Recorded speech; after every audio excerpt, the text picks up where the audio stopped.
राम राम सभी को। मैं सर नवीन कुमार और 2004 में खुली हुई एक कंपनी जो कि लोहे के प्रोडक्ट्स बनाने का काम करती है, जैसे टीएमटी सरिया हो गया, एमएस बिलेट्स हो गए एंड ये स्पॉन्ज आयरन हो गया। इस टाइप के जो प्रोडक्ट्स होते हैं जो कि आगे दूसरी लोहे के और आइटम्स बनाने में काम आते हैं, वो टाइप टाइप की चीज़ें जो है ये कंपनी मैन्युफैक्चर करती है। कंपनी का नाम है वराज आयरन्स एंड स्टील। ये कंपनी अपना आईपीओ लेके आ रही है, दैट मीन्स इसको पैसों की ज़रूरत पड़ी है, जिसके ज़रिए ये कंपनी मार्केट से पैसा उठाना चाह रही है और लोगों को शेयर्स देना चाह रही है। तो यहाँ पे इस वीडियो के थ्रू हम लोग कंपनी का फ्यूचर किस तरीके से हो सकता है, पास्ट परफॉर्मेंस को देखते हुए हम लोग पॉजिटिव्स और नेगेटिव्स की बात करते हुए हम लोग फ्यूचर प्रेडिक्ट करने वाले हैं यहाँ पर। एंड नेक्स्ट यहाँ पर हम लोग कंपनी के लिस्टिंग गेंस कितना मिल सकता है उसको कंपैरिजन बेसिस पे भी देखने की कोशिश करेंगे। सो दूसरी कंपनियों के साथ में कंपैरिजन करके देखने की कोशिश करेंगे। So let's proceed with this video. So basic details की अगर बात करें तो 26 जून से 28 जून के बीच में आईपीओ खुलने वाला है और 207 रुपये का कंपनी ने शेयर प्राइस को कट ऑफ प्राइस चूज़ किया है। 72 का लॉट साइज, तो आपको एक आईपीओ फाइल के लिए 14,904 रुपये की ज़रूरत पड़ने वाली है। यहाँ पर 171 रुपये कंपनी उठा रही है, जिसके बदले कंपनी पूरी जो अपनी वैल्यू लगा रही है दैट इज़ 682 करोड़ रुपीज़। अब यहाँ पर अगर आईपीओ से पहले देखते हैं तो जो प्रमोटर लोग हैं जिन्होंने कंपनी की स्टार्टिंग की है उनके पास में 100% कंपनी की शेयर होल्डिंग थी।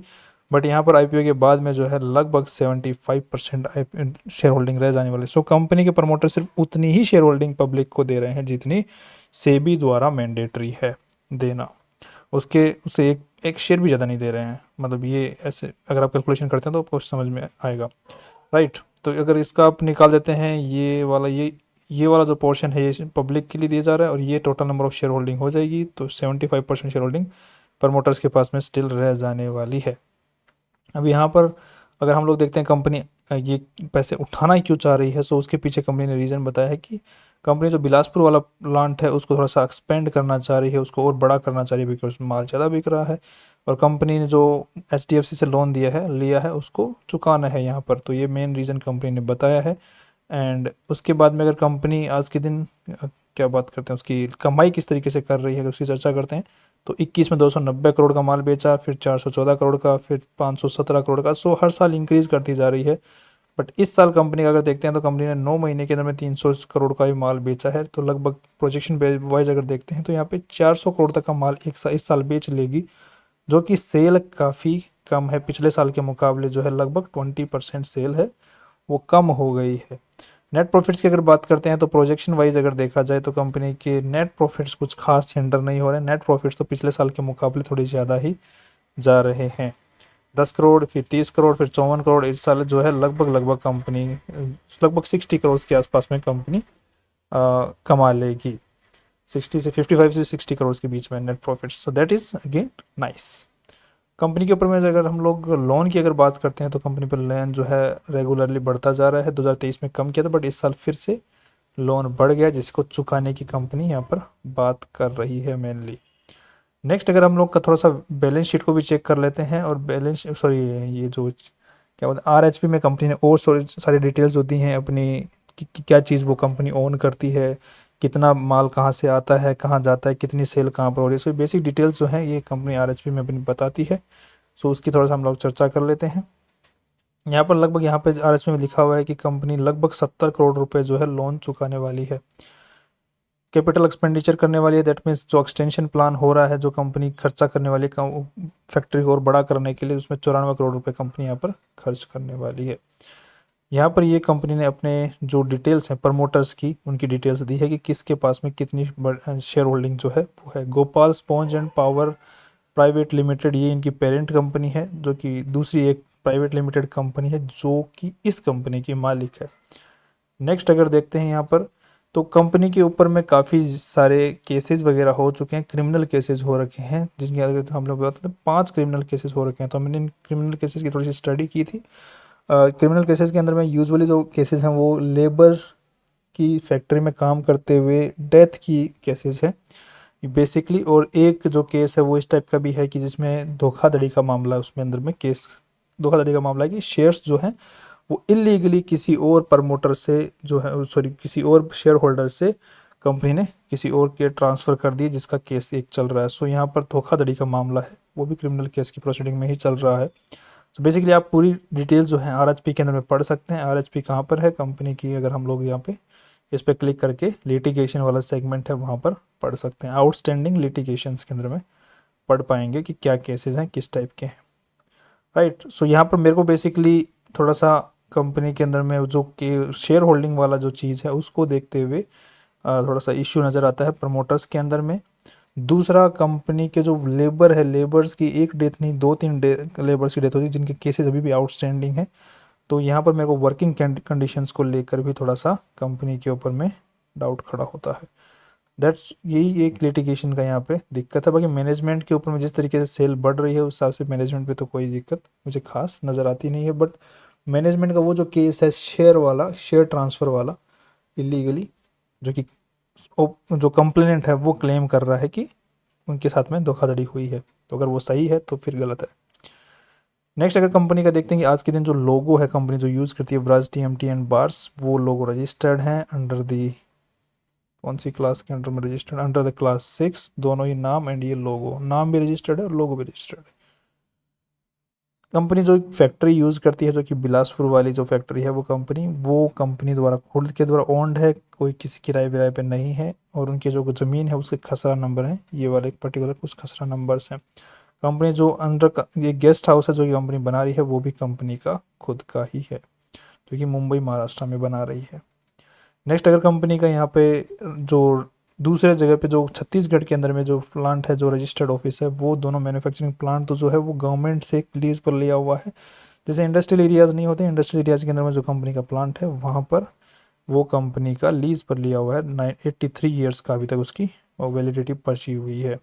और रजिस्टर्ड ऑफिस जो है वो किराए पर ले रखा है।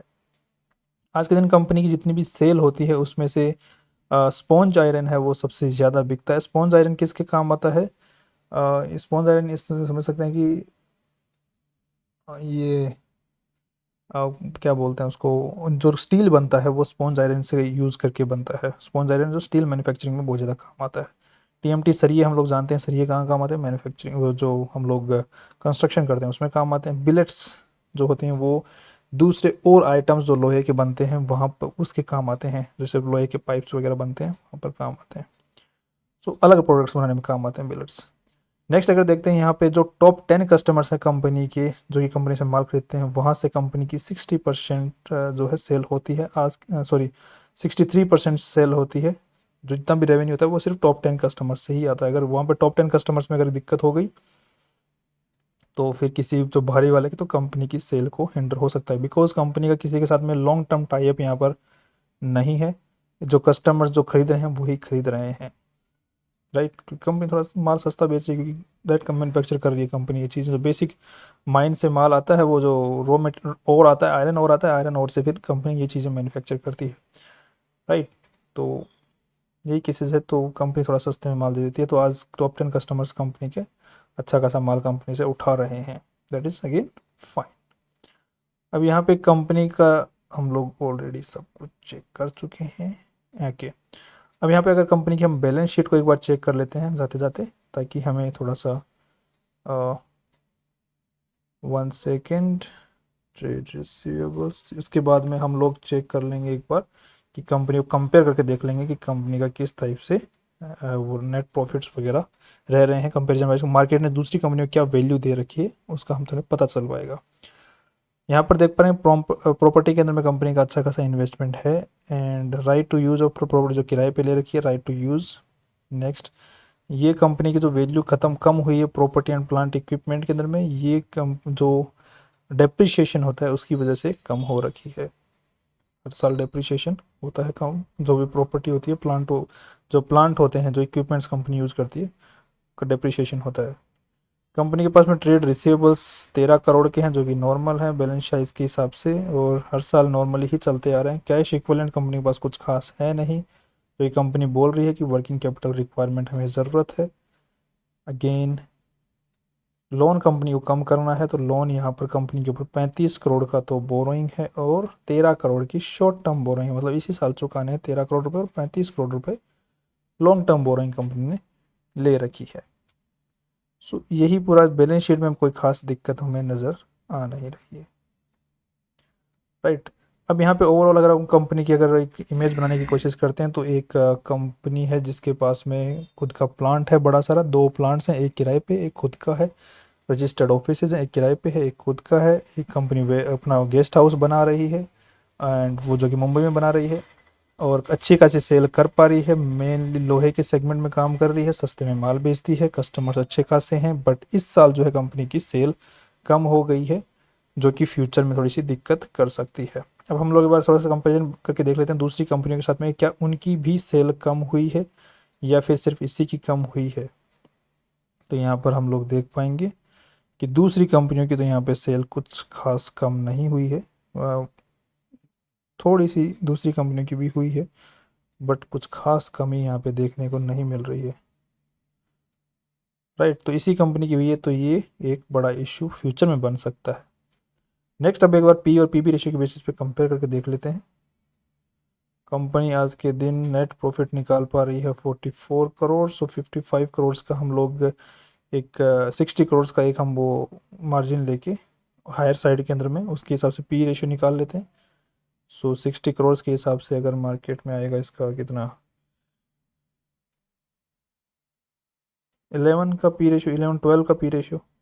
सो 12 का अगर पी रेशियो यहाँ पे 15 का है, यहाँ पे भी 15 का है, यहाँ पर ये कमाई नहीं कर रही है और इसका 18 का है। सो पी कमाई के हिसाब से तो कंपनी वहीं पर लेके आई है जहाँ पर ऑलरेडी स्टॉक मार्केट में लिस्टेड कंपनियों ने कमाई कर रही हैं। पीबी रेशियो के हिसाब से अगर देखा जाए तो 171 करोड़, नेटवर्थ इज 187 करोड़, यहाँ पे 34 350 करोड़ की वैल्यू है। 350 के हिसाब से यहाँ पर 2 के आसपास का पीबी रेशियो है। 2 के पीबी रेशियो को यहाँ पे इसका भी 2 का पीबी रेशियो, इसका 3 का है, इसका 1 का है एंड इसका 2 का है। सो पीबी रेशियो के हिसाब से भी वहीं पर है।